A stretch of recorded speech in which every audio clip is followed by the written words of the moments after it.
Good evening, everybody. And good morning and good afternoon from wherever you are around the world. Welcome back to our first emotional well-being webinar of the year for our series. I'm Amy Liebman. I'll be the moderator for today's session. I'm the president of MTM Info and Research. It's my pleasure to welcome you back. And if you're joining us for the first time, welcome. Today's topic is improving your well-being with effective communication and social support. Our speaker today is Dr. Elizabeth Devon Smith. Dr. Smith is a licensed clinical psychologist with more than a decade of experience researching and treating mental health concerns and psychosocial factors unique to chronic illness. She received her bachelor's degree in psychology at Oklahoma State University before completing a clinical psychology PhD program at Washington State University with an emphasis in health psychology. During her training and throughout her career, she has provided health psychology interventions in a variety of settings, including oncology, primary care, internal medicine, cardiology, pulmonology, and infectious disease. She received specialty training in sleep treatment while working at the Georgia Cancer Center for 2 years. In 2018, she was recruited for a faculty position at Augusta University Medical College of Georgia, which involved creating a behavioral sleep medicine clinic. Currently, she's an assistant professor at National Jewish Health in Denver, Colorado, and works within the sleep medicine and NTM fields. Welcome back, Dr. Smith, today. Today, if you have any questions, you can drop them into the Q&A box. You'll see the Q&A icon, and then you just type your question in, hit send, and it'll show up. At the end of the session, I will read out questions for our presenter to answer. Don't forget, we have an upcoming webinar on Tuesday, March 8th at 2 p.m. Eastern. We will actually have people from Monahan demonstrating the aerobica and showing us how to assemble it and clean it properly. So that's an area of interest, and we'll talk about airway clearance during that webinar as well. I know a lot of people are interested in that topic. So save the date and look for registration information coming up shortly. We'd like to thank our sponsors. Insmed has been a big support of our programs through the year, and we can't do what we do without support from people like you and from sponsors like Insmed, so we thank them very much. Don't forget to follow us on social media. You can find us on Instagram, Facebook, Twitter, and LinkedIn, and you can learn more about us and sign up for our email newsletter at ntminfo.org. You can also find all of our past webinars on YouTube at our YouTube channel. So I'd like to thank everybody for coming today, and I'd like to welcome Dr. Smith. Devon, take it away. The floor is yours. Awesome. Thank you. Let me go ahead and share my screen with you all. All right. Can you see that okay, Amy? Yes, we can. Perfect. Okay. So today what I'm going to talk about with you all is a little bit about communication and social support. So I've done a few different talks at this point within the last 12 months or so, and I haven't really touched on social support, but it's something that's really, really important for chronic health, as well as emotional well-being. So today I'm really going to focus on that. So overall, I'll start with communication, just some logistics about, why it's so important to managing stress. I'll talk a little bit about how to clarify goals in interpersonal situations. You'll know more what that means once I explain it. And then I'll give you some communication tips. There are little tips and tricks that you may have heard in passing over the years, but they really make a difference. And then I'll talk about social support. So why it's so important to utilize social support for managing stress, how to best utilize social support, what to do when you run into issues, things like that. So starting out, just the basics of the communication. You probably are all aware that when there's a breakdown in communication, it just creates additional stress. So no matter what the situation is that you're in, if you're not communicating properly with the other people in your environment, it's going to make the situation a lot more stressful. So communication really helps us get our needs met, which allows us to better manage our stress. You may notice that when communication is poor, you may not get the reassurance, care, nurturing, etc., that you want or need. And it also leads to additional stress, like I mentioned. Another thing that I didn't list here, but that I think that's important to note, is that if there's a communication breakdown between you and your providers, that can be especially stressful as well. So a lot of patients that I work with or see in a consult setting have some struggles with some of their providers and getting their questions answered or kind of getting on the same page. And so that's something that's extra stressful, I think, when you're dealing with a chronic health condition. So some of these tips and tricks hopefully will help in that area as well. So one of the first things to do in any interpersonal situation, so that's just a situation where you're interacting with another person, is to prioritize your goals. From situation to situation, it's going to vary. So your goal in one situation might be you need to meet your objectives, whereas in another, the relationship is the most important part. Now, you don't need to sit down and write this out in every single situation, but even just thinking it through briefly when you go into a situation can help you know sort of what your goal is in that conversation. So ask yourself, what's your goal? And then what is your main goal? So, all three of these could be important in any given situation, but one's probably going to take priority.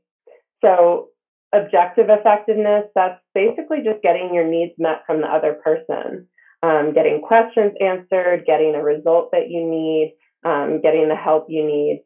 So in this situation, you're really looking at results and changes. So what do you want from that interaction in terms of what you need from the other person? And what do you have to do to get these results? Do you have to compromise? Are you willing to compromise? So thinking through, if that's your most important goal, you really got to stick with that. So an example might be, if your landlord keeps your deposit unfairly.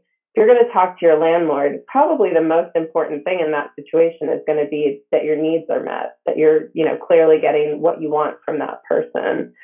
The relationship might be less important if it's, a former landlord, but your self-respect might be important. Like, you want to feel good about yourself in that situation. You probably don't want to scream at the person, depending on who the person is, but usually that makes us feel worse, not better. Other times the relationship is the most important part of the communication. So keeping and improving the relationship. This is particularly true in a lot of situations with your significant other or your spouse. Sometimes that takes priority over the objective. Sometimes it doesn't, but it's something to keep in mind. So how do you want the other person to feel about you after the interaction is over? What do you have to do to keep or improve this relationship? So an example of this, like, let's say it's 8 p.m., you're tired, you've had a long day, but your friend calls you and they want to come over and talk about this issue that they're having in their life. They really need some support. You just want to go to bed. But in that situation, your relationship might take priority over your objectives. So you might choose to let that friend come over so you can support them, even though you'd like to just go to bed. So that's an example of, the relationship taking priority in that situation.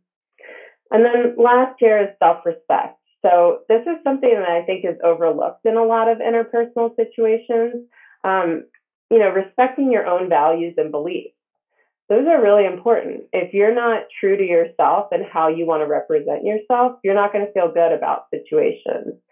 I'm sure we've all been in situations where we get short with people, whether it's, someone that you're interacting with in a store or maybe even someone on your medical team, you're frustrated and you get short with them. It never feels good.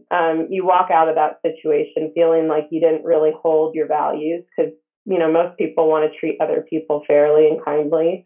And so really thinking about how you want yourself after the interaction. An example of this, let's say, you want a raise and your boss offers to give you that raise if you do something in return that may be sort of off your moral compass, modifying books or doing something that's kind of shady that you're not comfortable with. In that interaction, your main goal would be meeting your self-respect, making sure that you're sticking to your own values and beliefs. So you can see how these can kind of shift in different situations. Sometimes all three of these are important. But particularly in high conflict situations, it's really important to ask yourself, okay, what am I wanting out of this situation? Because you're going to go in with a lot more of a clear goal in mind. All right. So there's a saying that, best communicators treat conversations like a passing ball. So dialogue is flowing back and forth in sort of a gentle, natural rhythm. But a lot of times when conversations start to edge on sensitive topics, you can feel anxious, angry, upset, frustrated, annoyed, enter any negative emotion you want there. But those emotions tend to make us feel more like a goalie. We get on the defense, and we're pretty soon not on the same team as the person we're interacting with, and that can cause a lot of friction. So in any situation, if you can get on the same side as the person you're interacting with, you're probably going to get more of the results you want. Even if it's someone that you completely oppose or you don't agree with, if you can find one sort of little commonality, it's going to be a lot easier to have an effective conversation with that person. There's certain ways to improve communication that can keep you and that other person on the same side of the team. And so that's the goal here with these different strategies. So I'm going to talk about 3 different strategies. Like I said before, some of those might be review. You might have heard it before, but I think it's always helpful to consider these things and reflect on them. Make sure that you're following these tips and tricks. So all right, I'm going to read this example to you. So imagine that you and your partner evenly split household chores. Last week, you were in charge of laundry. On Monday morning, your partner is about to leave for work and finds no clean shirts.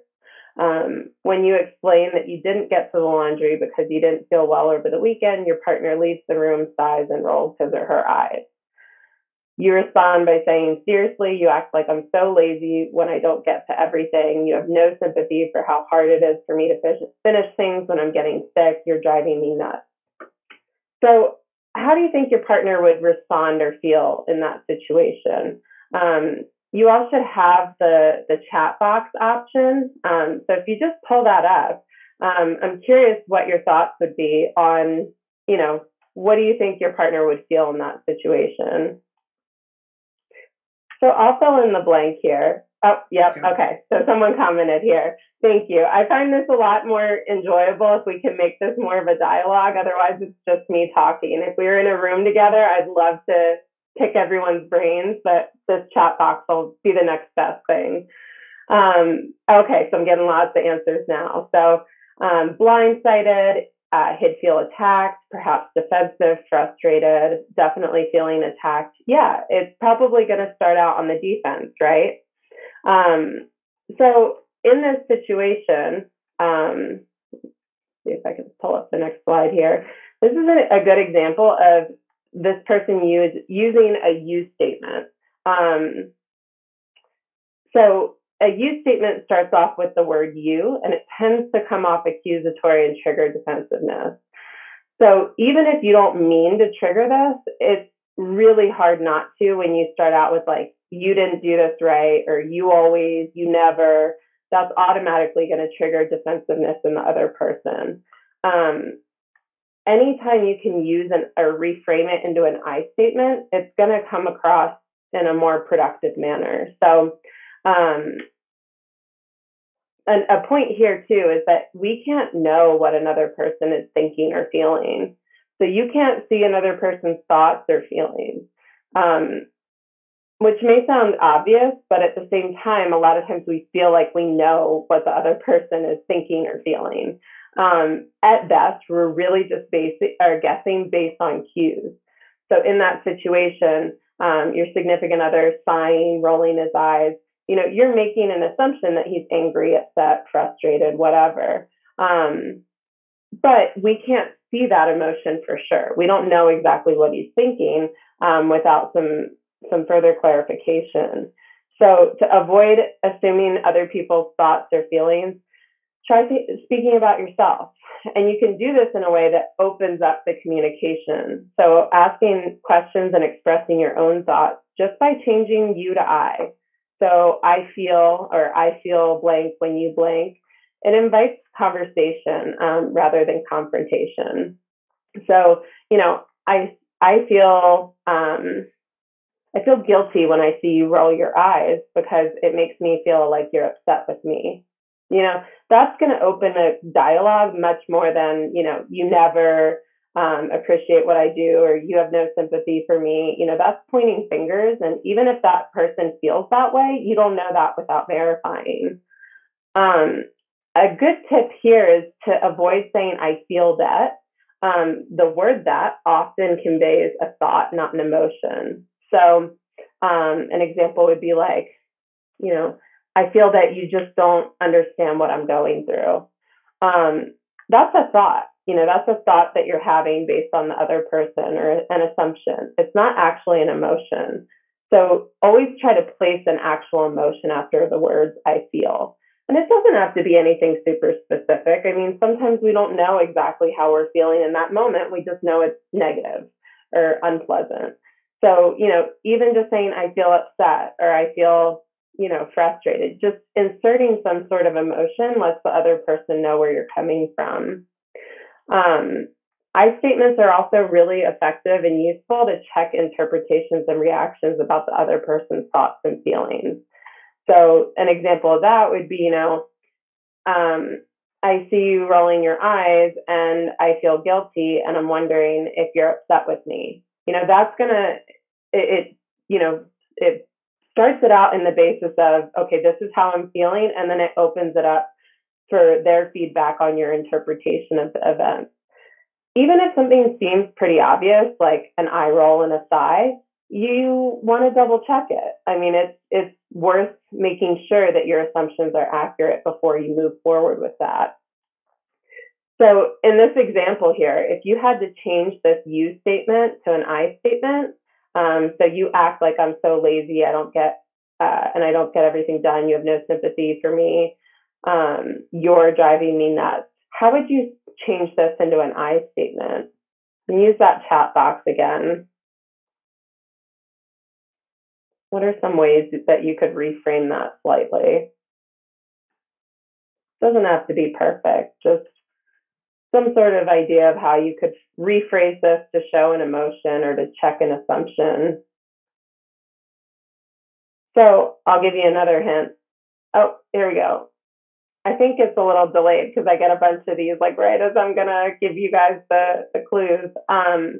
So someone said, I feel guilty for not getting to the laundry. I hope you aren't mad at me for it. Great. You're expressing how you feel, and you're also bringing in that, perception of you're mad at me, and allowing the room for correction. He might say, no, I'm not mad at you. I'm just running late. I have to go. I totally understand you didn't get to it. I'm just struggled.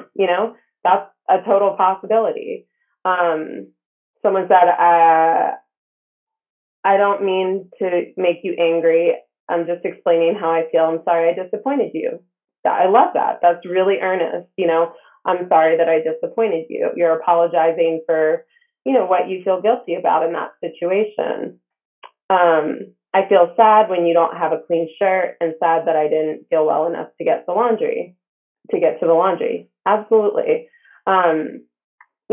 So I'm sorry, I'm feeling overwhelmed. Perfect. That's a great example of just keeping it short and brief. You can definitely elaborate on it, check assumptions. You can also keep it super brief. Saying, I'm sorry, I'm feeling overwhelmed.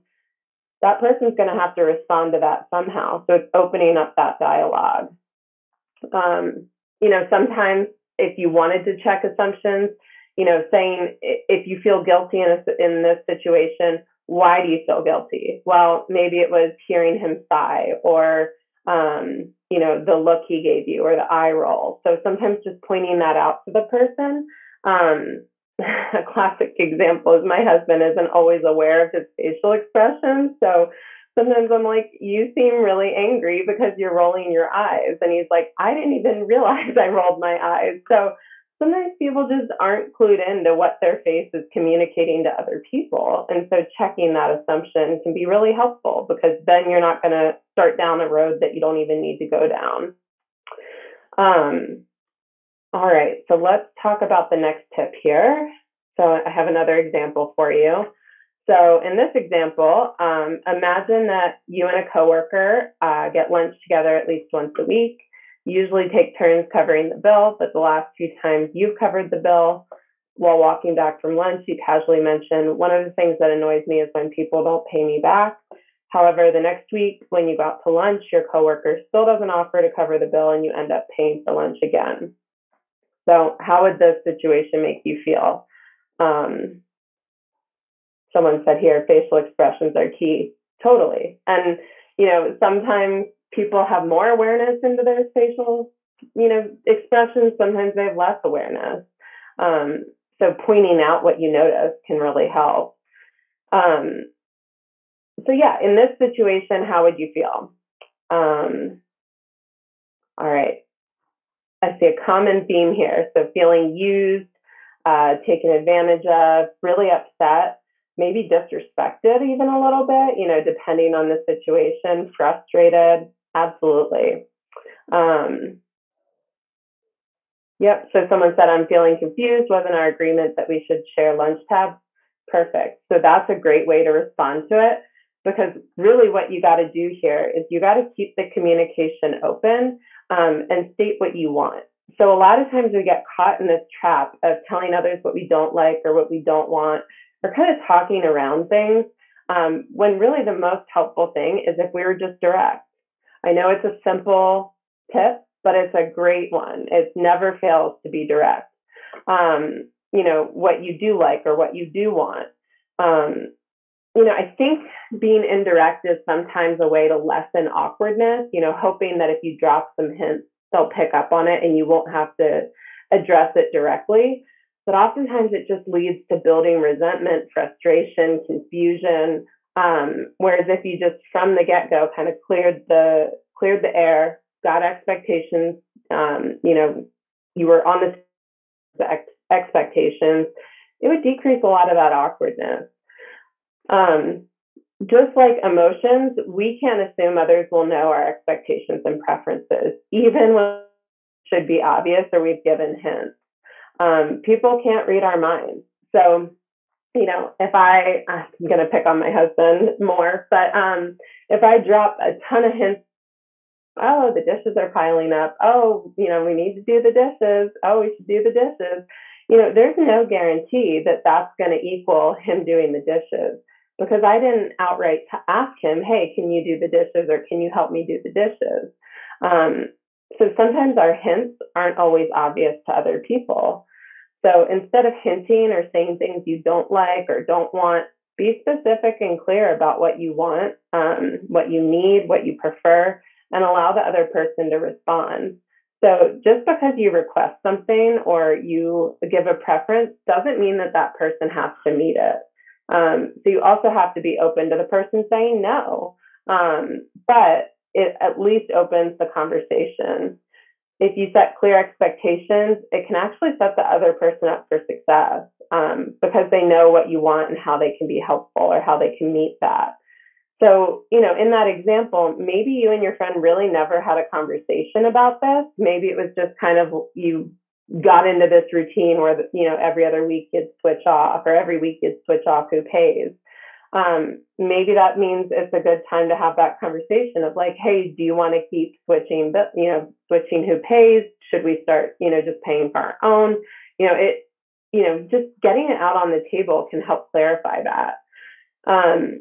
Being direct from the start can actually lead to a lot less awkwardness later on. It can feel uncomfortable, I think, especially for women. We're taught not to be as direct in conversations, but it actually leads to a lot less discomfort in the long run. And once you get used to being more direct about things, it becomes easier and less intimidating. If you catch yourself saying, I don't like when you, try following up with what you would like or what you would prefer to see. So instead of just, saying what you don't like, really saying what you want or what you need, what you do like. So in that example,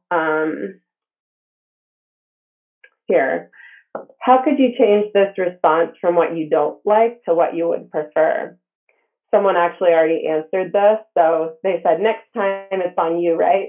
totally. You don't have to have a serious conversation every time. You can kind of laugh about it, or, say like, hey, I've been covering the bill. You getting the next one? It doesn't have to be super serious.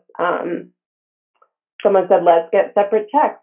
Yeah, that cuts it off at the head, right? Like if we're just going to do this separately, then it's not going to be this confusion of who pays. One of the things I point out in this example sometimes is that you don't know why the other person isn't paying for the lunch, right? So it could be, it could just be they're forgetful, they could be taking advantage of you, or maybe they're having financial issues. Maybe they are hoping that you don't notice that you've covered lunch a few times. So just being open up, just pointing it out like, hey, I've covered the last few lunches. Do you want to cover the next few? Should we start moving to separate checks? Do you want to, bring our lunches and we can sit outside? Presenting a bunch of options that you'd be okay with is another way to go with this. Moving forward, let's get separate checks. Absolutely. And that presents what you want, not what you don't want, which is this person to continue to just ride on your coattails. All right. And then one final example here. So I'll read this out loud. So imagine you call a friend and tell them about what just happened to you. So you're saying to your friend, today was such a mess. During my lunch, I decided to go to the store to return a shirt. I forgot my receipt, but paid with a credit card. So I thought they could just look me up. I swear it was the checkout person's first day because he didn't know anything and it took forever to complete the return. When I got back to work, I ran into my boss who pointed out I was 15 minutes late. I completely froze and just headed back to my office without saying a word. I'm so mad.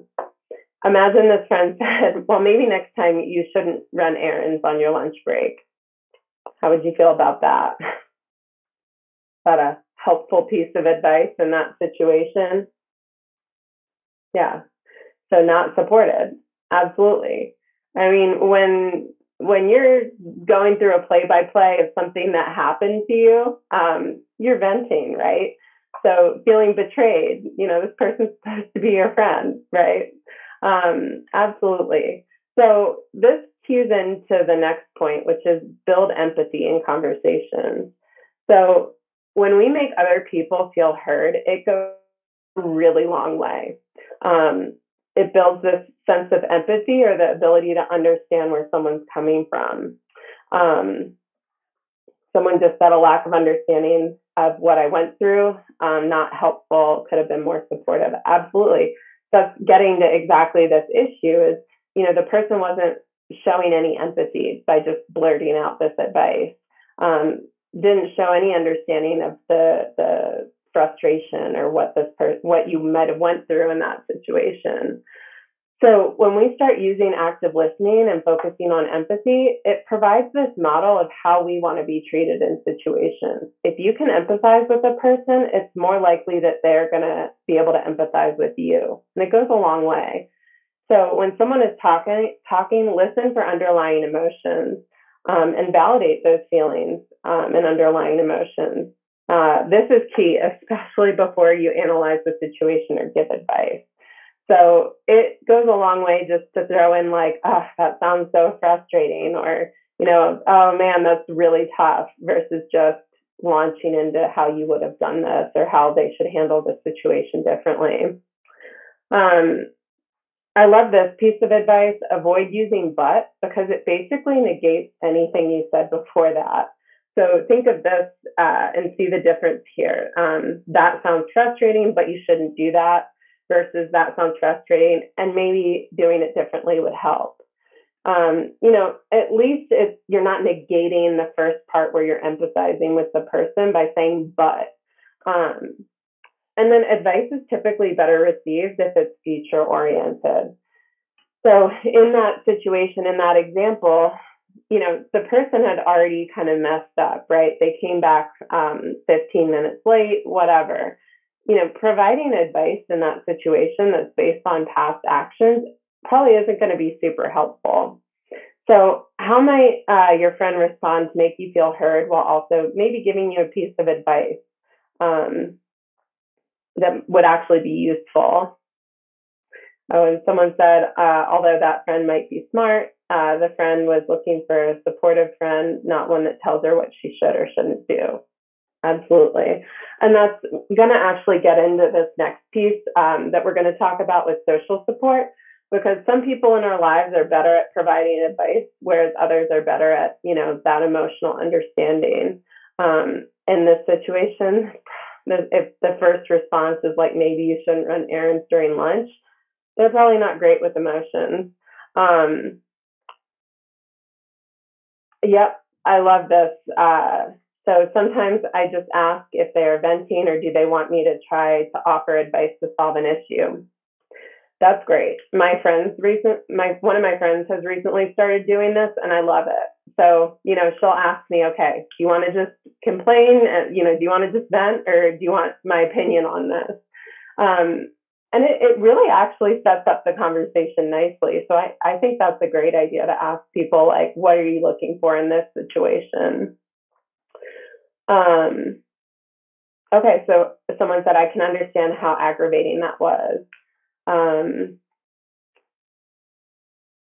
I'm sorry you had such a hard day. Maybe apologize to your boss and say something like, I had something unexpected happen that prevented me from being on time. I feel strongly about punctuation. It's great. So, basically saying, empathizing with the person, like, that sounds really frustrating. What if you apologize to your boss next time you saw him or her and let them know that, this won't happen again? That's a lot more helpful than, oh, you shouldn't have done that, right? It's focused on something in the future that they could actually do to help the situation. Someone said they loved Gail's response, and I loved it too, asking if someone wants to vent or if they want to problem solve. That's a great way to openly communicate, right? Like asking what the person wants in that situation. So switching gears a little bit to the importance of social support, and I'll actually circle back to some of what we started to talk about with who to go to for the social support. But to start off, social support is so important. This is the comfort or, help that we receive in life, from the good, the bad, the ugly, and all of the above. There's a lot of research looking into social support and how it impacts both physical and mental well-being. And it shows that even if you're depressed, let's say, and you don't get treatment, social support alone can offer some benefit. So it might not cure your depression, but it's going to help a lot. People that have more social support, or at least have quality social support, often have better outcomes. So the key I want to emphasize here, though, is that research supports quality over quantity. If you have a huge social network, great. But if you don't, that's okay. Just one person in your life that is dependable, that you trust, it goes a long way. So even a single source of social support can buffer stress, offer you that coping resource, and increase your well-being. So a lot of times when I talk about social support with people, sometimes they feel at a disadvantage if they don't have a lot of people in their life to provide support. And I always let them know that that's okay. Like, you don't need tons of people. You just need a few, even just one. So when we talk about social support, so someone asked, does social support include friends that aren't near? Yes, the answer is yes, absolutely. Especially there's more research coming out right now about social support in the time of COVID, when a lot of things did move online. And they're finding that, yes, social support, even virtually or over the phone or whatever, is beneficial. So I think it's totally okay if that social support isn't close by. So keeping in mind that social support can come in a lot of different forms. So it's important to identify the type of support you need in a given situation and match it with the most appropriate person, while keeping in mind that one person can provide a lot of these different types of support. It's not that you have to go to, 5 different people with, your different needs. It can be the same person, but if you have an option between one or two people, you might want to consider, who's best at these different types of social support. A lot of times this mismatch between the type of support that you need and who you're going to can lead to a lot of additional stress. So different types of social support, one being emotional. So like we talked about in that last example, just wanting to vent to someone and to have someone kind of be in that situation with you and feel your frustration. So these are people that can, actively share, listen to our concerns, provide empathy, love, encouragement. And it really helps reduce feelings of helplessness and isolation. Some people, though, are better with informational types of social support. So these are people that can share personal knowledge, assistance about difficult decisions. They can gather information for you. Basically, the problem solvers in your life. People that just attack the problem head on. They're willing to look into things for you, help you make decisions. These are great people to go to. But if you're just wanting to vent about something, they might launch into more of a problem-solving mode. So you might choose to go to someone different. So I know in my own life, I have some friends that are excellent problem solvers. And when I have an issue that I want some help with or a different perspective on, they're my go-to. But if I just want to vent about something, I have certain friends that are better for that than others. And then the third type here is tangible. So people who can provide more practical type support. So, helping out with money, caregiving, childcare, bringing meals, picking up a shift at work, things like that. So really considering who in your life fits into these different categories. Like I said, sometimes people fit into several of these different categories, but sometimes you have people in your life that really more strongly fit into certain ones. And if you're needing, problem solving, you know who to go to. Because making that decision up front can help you get the type of social support you need in a given situation. So I'm going to show another example here, lots of examples tonight, but consider this. So let's say that you're in a situation where your sister has always been a source of practical support for you. So whether it's taking care of pets while you travel to medical appointments or bringing you meals when you're really not feeling well, she's always provided that sort of tangible support. Lately, you've been really stressed about starting a course of antibiotic treatment, worried about what it means for your overall health, and unclear about potential side effects. When you share this with her, she says, "Don't worry about it. I'll help you take care of your house if you're not feeling well. Like, I'm here for you, to come over and help."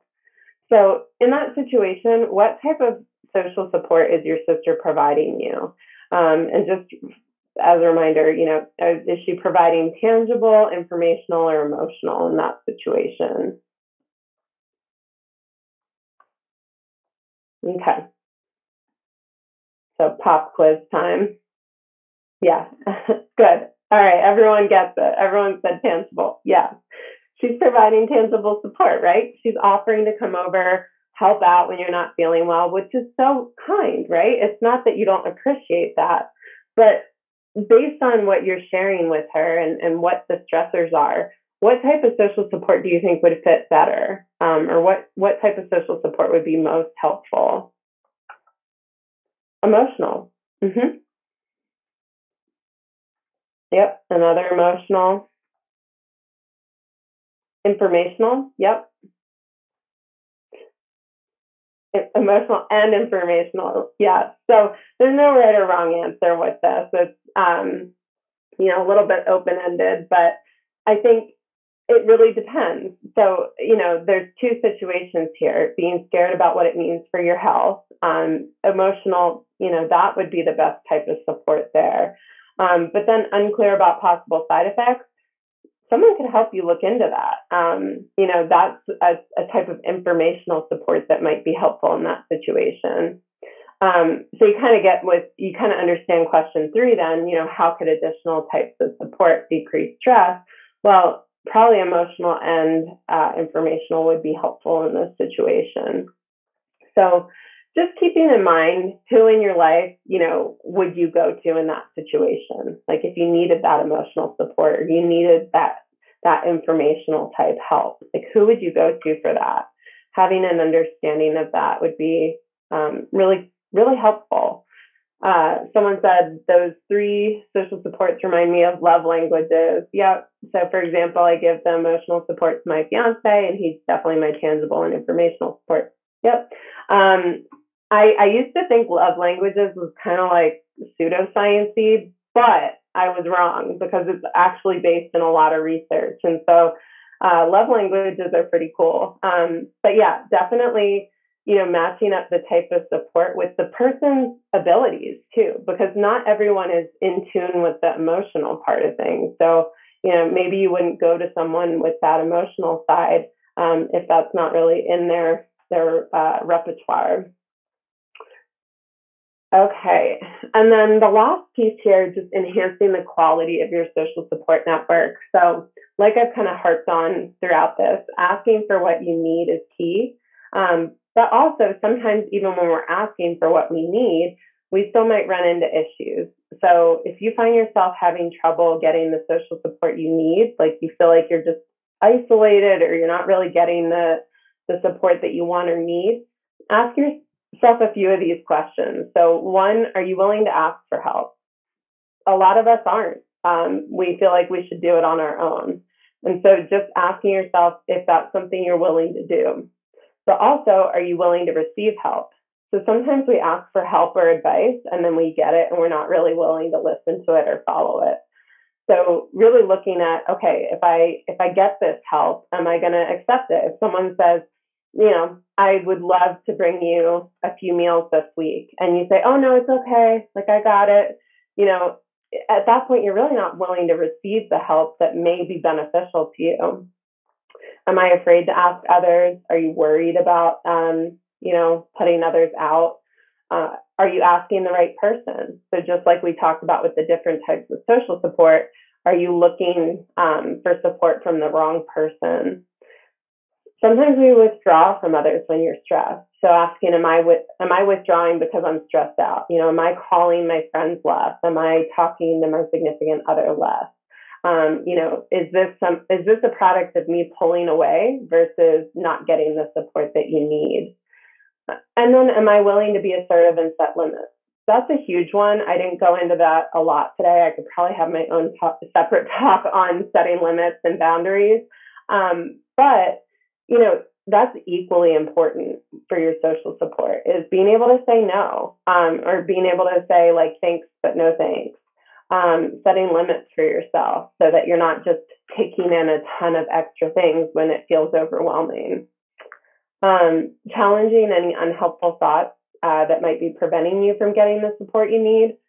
So I did a separate talk on this that I think you can probably go back and listen to on YouTube if you want. But changing thoughts can sometimes be tricky, but can be really powerful. So particularly with social support, we have a lot of these automatic thoughts that pop into our head that may prevent us from getting the help we need. So asking yourself, what am I telling myself about this situation? Is it helpful and is it true 100% of the time? And if not, why? So examples are, I need to manage this on my own. I'm the only one that can do it right. I don't want to burden other people with my problems. So let's take the last one here, like not wanting to burden other people. Is that a helpful thought, in terms of needing some support? Probably not. Is it 100% accurate 100% of the time? Probably not. If not, why? Kind of challenging that and reframing how you think about it can be helpful for you to get the support that you actually need in that situation. All right. So overall, consider basically your goal in every single interaction in terms of relationship, self-respect, objective effectiveness. What are your primary goals? And then intentionally communicating by using I feel statements, being clear and direct, verbalizing what you want, and then building empathy whenever you can by active listening. Make sure to match your needs with the appropriate support person, and then consider what's getting in the way of getting that social support that you need. Asking yourself those questions and looking at what you're telling yourself about getting social support to see if there's any barriers that you can overcome. All right, So, any questions? Oh, someone in here said, I feel it's difficult to ask for support when someone has a chronic condition.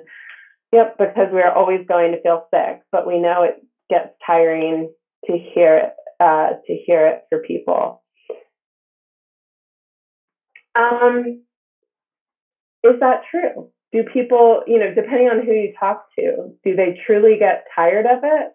Because I would say if, like I have some people in my life that have chronic health conditions. I never get sick of hearing, their struggles or being there to support them. Although I'm sure they feel like they're like, oh, I've said this a million times before. But if it's a good friend or a significant other, they probably aren't tired of being there and supporting you.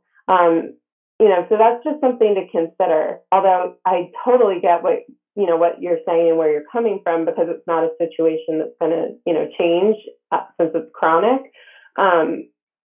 But I think people still want to be there to support you. Okay. So we have somebody who dropped something into the Q&A agreeing with that sentiment, that they feel like that when they talk to people and tell them what their problems are, that the people they're talking to might get sick of hearing it sometimes. Yeah, I think another way to address that would be to, especially if the person's close. If this is just like a coworker that an acquaintance, you probably don't want to have this heart to heart with someone that, you're not super close with. But if this is someone that, is really a close source of social support, sharing that concern with them. Like, hey, I feel like I'm talking about this all the time and I worry that you're getting sick of it. Like, putting that out in the open and letting the person correct it, or even just saying like, I love you, but yeah, sometimes I want to talk about other things. Like, just having that knowledge can be, because my guess is in most of these situations, people would say, I'm here for you. I love you. I'm here for you. And so hearing that can be helpful. I find myself saying I'm just fine even when I'm not. Yeah. Bernadette, I'm right there with you. Don't want to be negative. So it's hard to know when you're struggling enough to reach out. And so my recommendation is don't wait until you're like over the edge, like you're just drowning with tons of things going on and you're overwhelmed. Reach out preventatively. Worst comes to worst, you're reaching out when you don't really need the help or support. You're getting ahead of yourself, but it's not a bad situation to be in to get ahead of yourself in that case.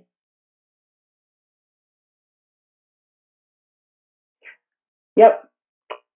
Lynn, so I ask people to please not ask me how I'm feeling. The answer is always the same. That's a fantastic example of setting boundaries and kind of putting up front what you want in that situation. When I've had some situations where I'm not feeling well, and I really got sick of people asking me how I'm feeling because, yeah, the answer is always the same. I'm not feeling good. And so I started, telling people in my life, like, hey, just don't ask me that right now. And so then they found like creative ways to ask, like, beat around the bush. But hey, at least you're putting it out there. I think that's a great suggestion. In my experience, most people feel honored to be asked for assistance as it gives them a tangible way to help someone. Absolutely. I mean, that's a great point. People like to be helpful and they like to provide support. It makes them feel useful. It makes them feel like they're doing something in a situation. So I think asking for assistance is absolutely a way to make that other person feel good as well.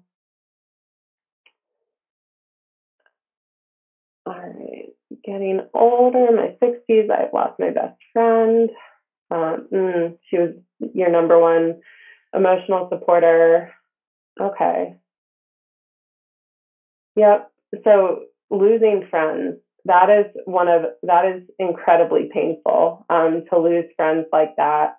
And so my recommendation for people that are finding a lot of grief and loss in their life is to maybe look into some of the support groups that are available for that.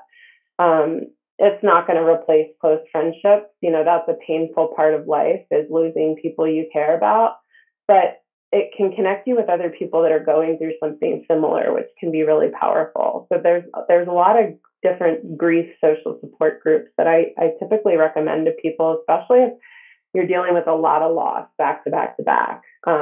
Getting some support around that can be really helpful.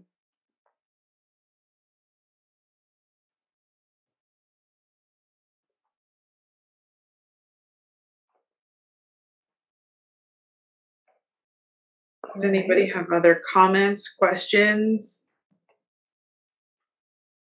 thoughts to share?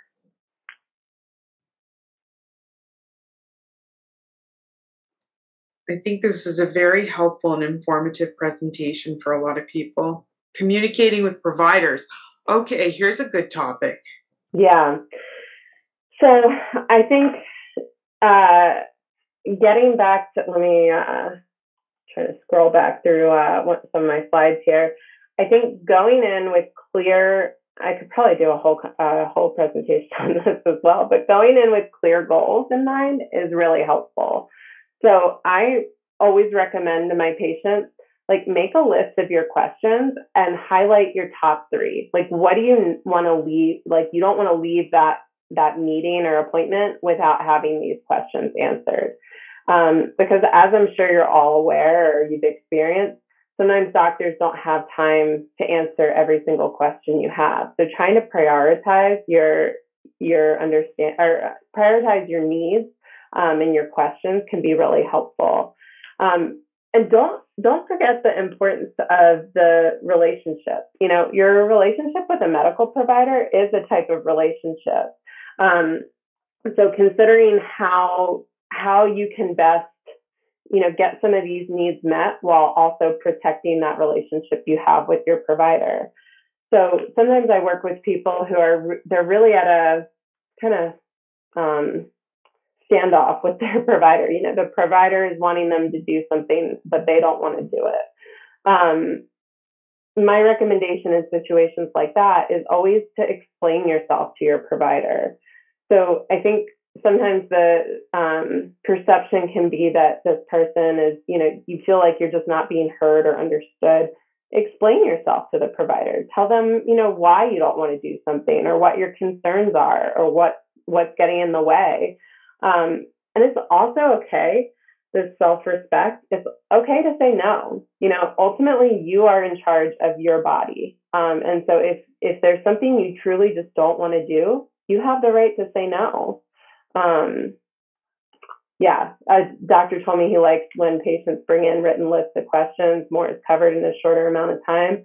I completely agree. As someone, in the medical profession, when someone comes in, a lot of what I do is in the sleep world, I guess. And so when they come in with, questions about their sleep, I'm able to fire off answers and make sure they leave feeling like they've gotten what they need out of that interaction. So I think absolutely going in prepared with sort of your goals and what you want answered can definitely help both of you.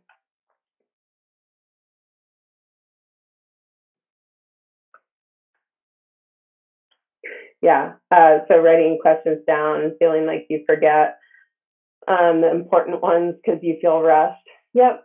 And on the other side of things, I also recommend writing down answers. So when you get the answers to some of these questions, just jot down some bullet points.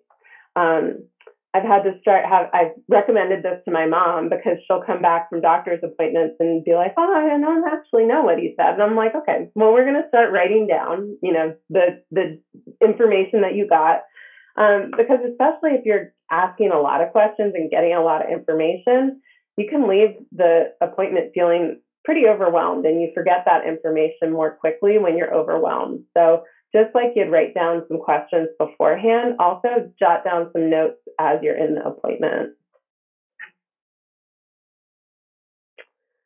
We always forget what the doctors say. Absolutely.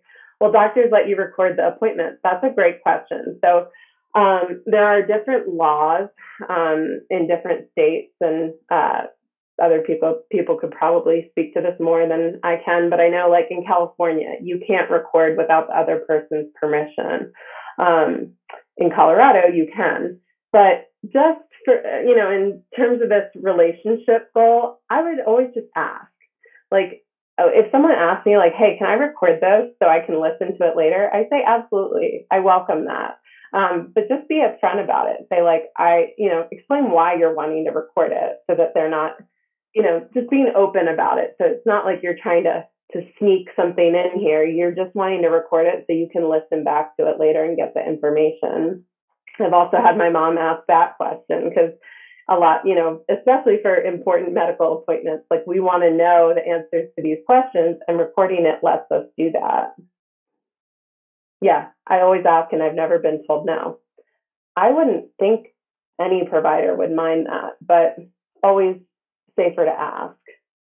We have another comment in the Q&A that says, the last doctor actually asked me to record the visit because there was so much information covered. Yep.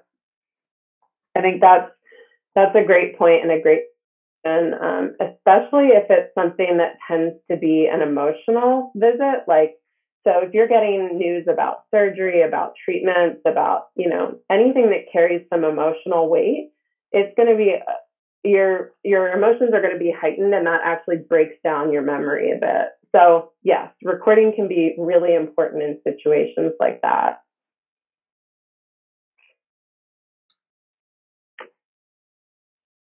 Okay. We have a comment here. I feel one of the hardest things for me being diagnosed with MAC and bronchiectasis during the pandemic was the most difficult to deal with. Then coming to grips with accepting and dealing with the fact that I have this chronic illness, condition, disease, not even sure what it is or if it's all of the above. Yeah. Yep. And it's such a tricky time with the pandemic too, because a lot of the symptoms that people, as you know, with MAC or bronchiectasis experience, like the coughing, that's in the pandemic, everyone's looking at you if you cough. So it can be really it's just an unfortunate mix of situations. But what I would say in terms of, coming to terms with the chronic illness, there's a lot of good resources out there available about learning, how to build acceptance into situations that you can't change, because it can be done. I think I did a talk on that. If you look back through some of the presentations, I think I did one on acceptance. It's hard, but it's really impactful. If you can learn how to accept something that you don't want to, you can then move forward from it. And it's a process. It's not something that you just wake up and you're like, oh, I accept this now. It's a constant process.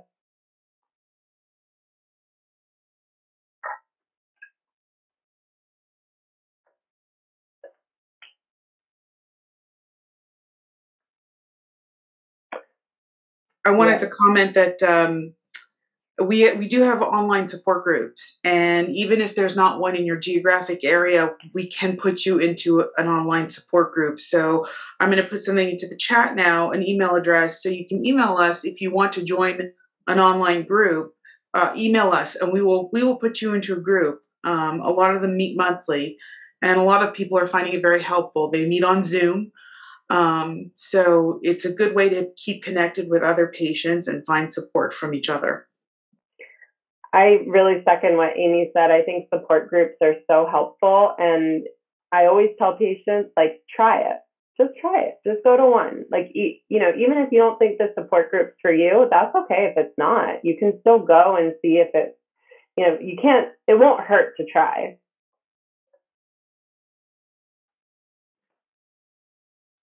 Yeah. NTM Global Forum is a great resource. Yes. So another thing that we have is if you go to our website in the top right corner, you'll find the button to click there. It's called MTM Connect. It's a wonderful community. It's very active. There's a lot of conversations. And you'll find, patients popping in there, asking questions of each other, answering questions for each other. Every once in a while, Joe Falkenham will drop in and answer a question as well, and he's enjoying that. But it is a wonderful support resource as well. So strongly encourage you to join. You can set your preferences to not receive emails, or you can get a daily digest, which just summarizes all the posts every day. So you can just sort of scan and see what's in there, and you can go in whenever you want and just post messages and respond to messages. But I definitely encourage everybody to check that out as well.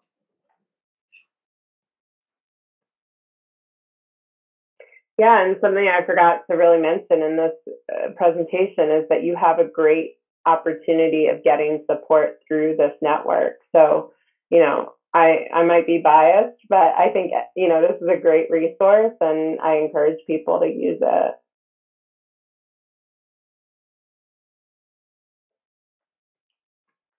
Okay. Well, so that you can go to community.ntminfo.org for NTM Connect resource. I don't see any more questions in the Q&A. We are coming up on 8 o'clock here at 8:01, right on time, everybody. I hope everybody found this useful. I think this was a wonderful and very helpful presentation, Devon. Thank you so much. Yeah, of course. Great. We look forward to your next one. So it'll be in April. We will see you again for a presentation. Yes. All right. Thank you, everyone. Have a good night. Thank you, everybody, for coming.